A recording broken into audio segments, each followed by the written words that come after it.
नमस्कार, ETV भारतमध्ये आपलं स्वागत. आपण पाहत आहात न्यूज टाइम. मनोज जरांगे पाटलांची मोठी घोषणा. विधानसभेला 288 जागा लढवणार. सगळे सोयरे कायद्यासाठी 4 जूनला जरांगे पाटील बसणार उपोषणाला. राज्यात दुष्काळ आहे, शेतकरी आत्महत्या करत आहेत, त्याकडे लक्ष द्या. पुन्हा तुम्हाला शेतीच करायची. नाना पटोलेंचा मुख्यमंत्री एकनाथ शिंदेंना उपरोधिक टोला.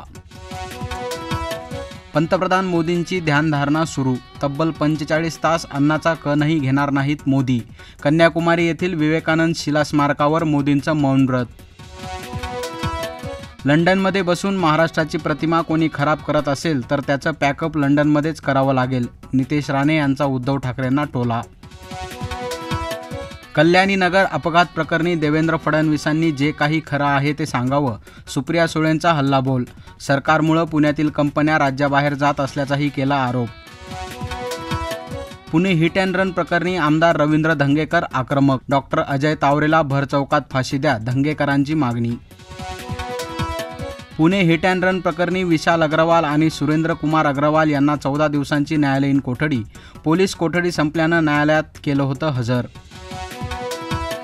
जमिनीच्या वादातून 22 वर्षीय तरुणीला जमिनीत गाडण्याचा प्रयत्न. पुण्याच्या राजगडमधील कोंढवळे गावातील धक्कादायक प्रकार. राजगड पोलीस ठाण्यात चौघांविरोधात गुन्हा दाखल. नागपुरात सूर्य ओकतोय आग. गेल्या 4 दिवसात उष्माघातानं 10 जणांचा मृत्यू झाल्याचा संशय. उष्माघातापासून बचावासाठी पालिकेची यंत्रणा कार्यरत. सनी देओलवर फसवणुकीसह खंडणीचा आरोप. चित्रपट निर्माता सौरव गुप्ताचा धक्कादायक खुलासा. चित्रपटासाठी पैसे घेतले पण शूटिंगला तारीख न दिल्याचा केला आरोप. न्यूज टाईममध्ये इथंच थांबूया. लेटेस्ट अपडेटसाठी लॉग इन करा etvbharat.com.